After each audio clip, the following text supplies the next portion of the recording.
ओम श्री कृष्णाय नमः। आज की कथा में मैं आपको लेकर चलती हूँ उस परम पवित्र नैमिषारण्य क्षेत्र में जहाँ आप शौनकादि सभी ऋषियों के पूछने पर सूत जी के श्रीमुख से भगवान विष्णु के द्वारा लिए गए सभी अवतारों के विषय में जानेंगे। एक बार भगवान विष्णु एवं देवताओं के पुण्यमय क्षेत्र नैमिषारण्य में शौनकादि ऋषियों ने भगवत प्राप्ति की इच्छा से सहस्त्र वर्षों में पूरे होने वाले एक महान यज्ञ का अनुष्ठान किया। एक दिन उन सभी ने प्रातःकाल अग्निहोत्र आदि अपने सभी नित्य कृत्यों से निवृत्त होकर सूत जी का पूजन किया और उन्हें ऊंचे आसन पर बैठाकर बड़े आदर से यह प्रश्न किया। ऋषियों ने पूछा, हे सूत जी, आप निष्पाप हैं। आपने समस्त इतिहास, पुराण और धर्म शास्त्रों का विधि पूर्वक अध्ययन किया है तथा उनकी भलीभांति व्याख्या भी की है। वेद वेत्ताओं में श्रेष्ठ भगवान वज्रायन ने एवं भगवान के सगुण निर्गुण रूप को जानने वाले दूसरे मुनियों ने जो कुछ भी जाना है, उन्हें जिन विषयों का ज्ञान है, वह सब आप वास्तविक रूप में जानते हैं। आपका हृदय बड़ा ही सरल और शुद्ध है। हे सूत जी, आप कृपा करके यह बतलाइए कि उन शास्त्रों, पुराणों और गुरुजनों के उपदेशों में कलयुगी जीवों के परम कल्याण का सहज साधन आपने क्या निश्चय किया है। आप संत समाज के भूषण हैं। इस कलयुग में प्राय लोगों की आयु कम हो गई है। साधन करने में भी लोगों की रुचि और प्रवृत्ति नहीं है। लोग आलसी हो गए हैं। उनका भाग्य तो मंद है ही, समझ भी थोड़ी है। इसके साथ ही वे नाना प्रकार की बाधाओं से भी घिरे रहते हैं। शास्त्र भी बहुत से हैं, परंतु उनमें एक निश्चित साधन का अनेक प्रकार के कर्मों का वर्णन है। साथ ही वे इतने बड़े हैं कि उनका एक अंश भी सुनना कठिन है। आप परोपकारी हैं। अपनी बुद्धि से उनका सार निकालकर प्राणियों के परम कल्याण के लिए हम श्रद्धालुओं को सुनाइए, जिससे हमारे अंतःकरण की शुद्धि प्राप्त हो। शास्त्र भी बहुत से हैं, परंतु उनमें एक निश्चित साधन का नहीं, अनेक प्रकार के कर्मों का वर्णन है। साथ ही वे इतने बड़े हैं कि उनका एक अंश सुनना भी कठिन है। आप परोपकारी हैं। अपनी बुद्धि से उनका सार निकालकर प्राणियों के परम कल्याण के लिए हम श्रद्धालुओं को सुनाइए, जिससे हमारे अंतःकरण की शुद्धि प्राप्त हो। हे प्यारे सूत जी, आपका कल्याण हो। आप तो जानते ही हैं कि यदुवंशों के रक्षक भक्त वत्सल भगवान श्री कृष्ण वासुदेव की धर्मपत्नी देवकी के गर्भ से क्या करने की इच्छा से अवतीर्ण हुए थे। हम उसे सुनना चाहते हैं। आप कृपा करके हमारे लिए उसका वर्णन कीजिए। यह जीव जन्म और मृत्यु के घोर चक्र में पड़ा हुआ है। इस स्थिति में भी यदि वह कभी भगवान के मंगल में नाम का उच्चारण कर ले तो उसी क्षण उससे मुक्त हो जाए, क्योंकि स्वयं भय भी तो भगवान से डरता रहता है। हे बुद्धिमान सूत जी, आप उन श्री हरि की मंगलमयी अवतार कथाओं का अब वर्णन कीजिए। भगवान श्री कृष्ण अपने आप को छिपाए हुए थे। लोगों के सामने ऐसी चेष्टा करते थे मानो कोई मनुष्य हो, परंतु उन्होंने बलराम जी के साथ ऐसी लीलाएं भी की हैं, ऐसा पराक्रम भी प्रकट किया है जो मनुष्य नहीं कर सकते। कलयुग को आया जानकर इस वैष्णव क्षेत्र में हम दीर्घकालीन सत्र का संकल्प करके बैठे हैं। श्री हरि की कथा सुनने के लिए हमें अवकाश भी प्राप्त है। यह कलयुग अंतःकरण की पवित्रता और शक्ति का नाश करने वाला है। इससे पार पाना अति कठिन है। जैसे समुद्र में पार जाने वालों को कर्णधार मिल जाए, उसी प्रकार इससे पार पाने की इच्छा रखने वाले हम लोगों से ब्रह्मा ने आपको मिलाया है। धर्म रक्षक, ब्राह्मण भक्त, योगेश्वर भगवान श्री कृष्ण के अपने धाम में पधार जाने पर धर्म ने अब किसकी शरण ली है। श्री व्यास जी कहते हैं, शौनकादि ब्रह्मवादी ऋषियों के ये प्रश्न सुनकर रोमहर्षण के पुत्र उग्रश्रवा को बड़ा ही आनंद हुआ। उन्होंने ऋषियों के इस मंगल में प्रश्न का अभिनंदन करके कहना आरंभ किया।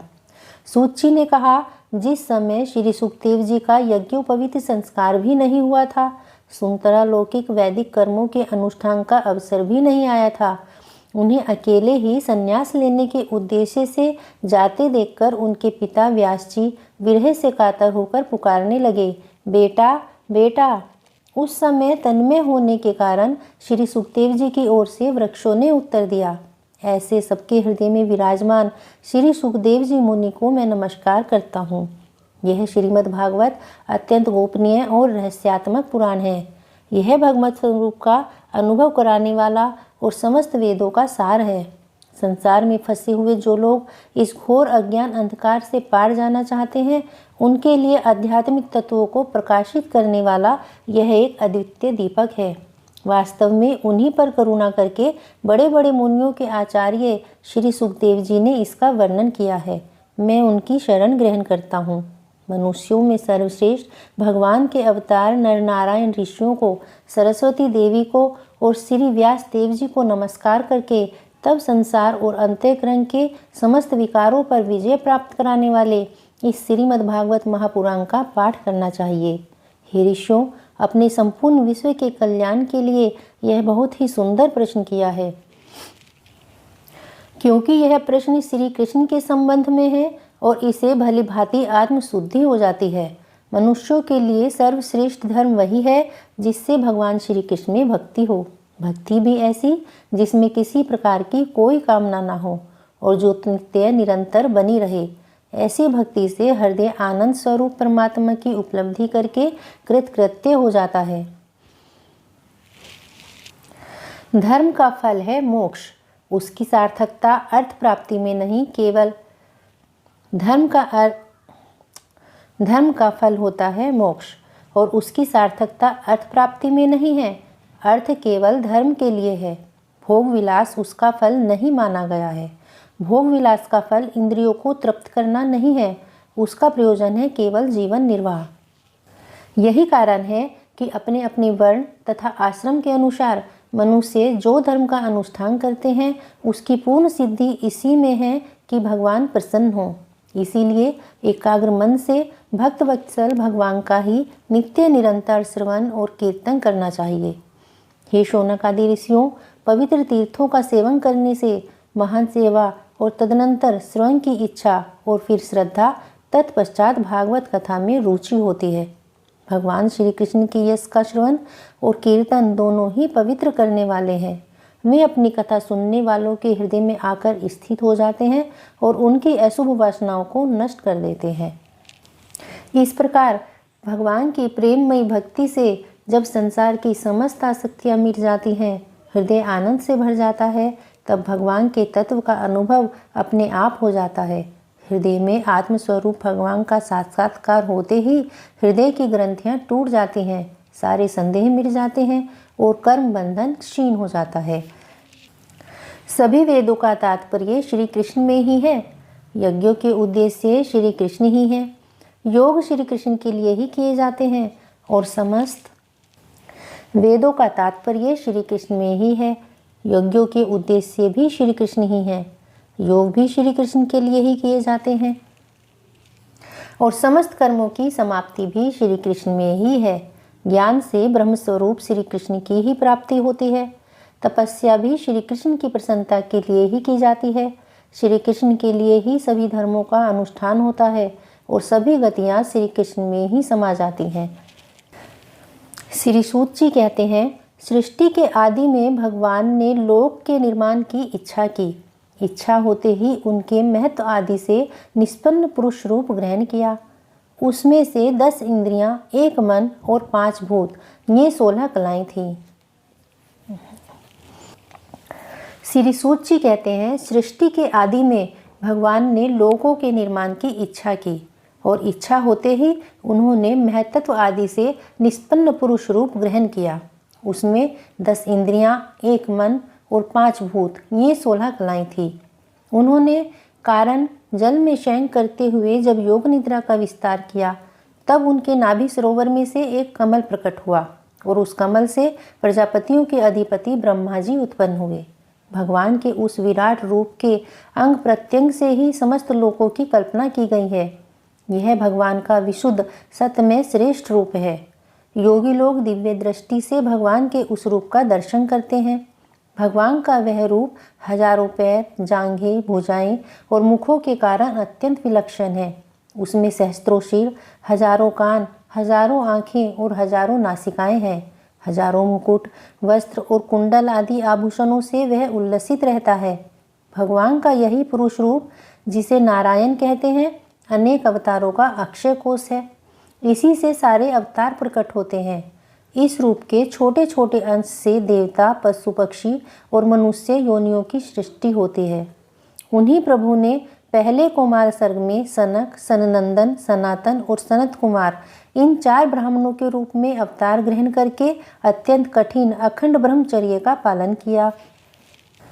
और दूसरी बार इस संसार के कल्याण के लिए समस्त यज्ञों के स्वामी उन भगवान ने ही रसातल में गई हुई पृथ्वी को निकाल लाने के विचार से शुकर रूप धारण किया। ऋषियों की सृष्टि में उन्होंने देवऋषि नारद के रूप में तीसरा अवतार ग्रहण किया और सात्वत तंत्र का उपदेश किया। उससे कर्मों के द्वारा किस प्रकार कर्म बंधन से मुक्ति मिलती है, इसका वर्णन है। धर्मपुत्री मूर्ति के गर्भ से उन्होंने नर नारायण के रूप में चौथा अवतार ग्रहण किया। इस अवतार में उन्होंने ऋषि बनकर मन और इंद्रियों का सर्वथा संयम करके बड़ी कठिन तपस्या की। 5वें अवतार में वे सिद्धों के स्वामी कपिल के रूप में प्रकट हुए। तत्वों का निर्णय करने वाले सांख्य शास्त्र का, जो समय के फेर से लुप्त हो गया था, आसुरी नामक ब्राह्मण को उपदेश दिया। अनुसुईया के वर मांगने पर 6ठे अवतार में वे अत्रि की संतान दत्तात्रेय हुए। इस अवतार में उन्होंने अलर्क एवं प्रहलाद आदि को ब्रह्म ज्ञान का उपदेश दिया। 7वीं बार रुचि प्रजापति की आकृति नामक पत्नी से यज्ञ के रूप में उन्होंने अवतार ग्रहण किया और अपने पुत्र याम आदि देवताओं के साथ स्वयंभू मनवंतर की रक्षा की। राजा नाभि की पुत्री मेरु देवी के गर्भ से ऋषभ देव के रूप में भगवान ने 8वां अवतार ग्रहण किया। इस रूप में उन्होंने परमहंसों का वह मार्ग, जो सभी आश्रमियों के लिए वंदनीय है, दिखाया। ऋषियों की प्रार्थना से 9वीं बार वे राजा पृथु के रूप में अवतीर्ण हुए। हे शौनकादि ऋषियों, इस अवतार में उन्होंने पृथ्वी से समस्त औषधियों का दोहन किया था। इससे यह अवतार सबके लिए बड़ा ही कल्याणकारी हुआ। चाक्षुष मनवंतर के अंत में जब सारी त्रिलोकी समुद्र में डूब रही थी, तब उन्होंने मत्स्य के रूप में 10वां अवतार ग्रहण किया और पृथ्वी रूपी नौका पर बैठाकर अपने मनवंतर के अधिपति वैश्वत मनु की रक्षा की। जिस समय देवता और दैत्य समुद्र मंथन कर रहे थे, उस समय 11वां अवतार धारण करके कच्छ रूप से भगवान ने मंद्राचल को अपनी पीठ पर धारण किया। 12वीं बार धन्वंतरी के रूप में अमृत लेकर समुद्र से प्रकट हुए और 13वीं बार मोहिनी रूप धारण करके दैत्यों को मोहित करते हुए देवताओं को अमृत पिलाया। 14वें अवतार में उन्होंने नरसिंह रूप धारण किया और अत्यंत बलवान दैत्यराज हिरण्यकश्यप की छाती अपने नखों से अनायास इस प्रकार फाड़ डाली, जैसे चटाई बनाने वाला सीख को चीर डालता है। 15वीं बार वामन का रूप धारण करके भगवान दैत्यराज बलि के यज्ञ में गए। वे चाहते तो थे त्रिलोकी का राज्य, परंतु मांगी उन्होंने केवल 3 पग पृथ्वी। 16वें परशुराम अवतार में जब उन्होंने देखा कि राजा लोग ब्राह्मणों के द्रोही हो गए हैं, तब क्रोधित होकर उन्होंने पृथ्वी को 21 बार क्षत्रियों से शून्य कर दिया। इसके बाद 17वें अवतार में सत्यवती के गर्भ से पाराशर जी के द्वारा वे व्यास के रूप में अवतीर्ण हुए। उस समय लोगों की समझ और धारणा शक्ति कम देखकर अपने वेद रूप वृक्ष की कई शाखाएं बना दी। 18वीं बार देवताओं का कार्य संपन्न करने की इच्छा से उन्होंने राजा के रूप में राम अवतार ग्रहण किया और सेतु बंधन, रावण वध और वीरतापूर्ण बहुत सी लीलाएं की। 19वें और 20वें अवतारों में उन्होंने यदुवंश में बलराम और श्री कृष्ण के नाम से प्रकट होकर पृथ्वी का भार उतारा। उसके बाद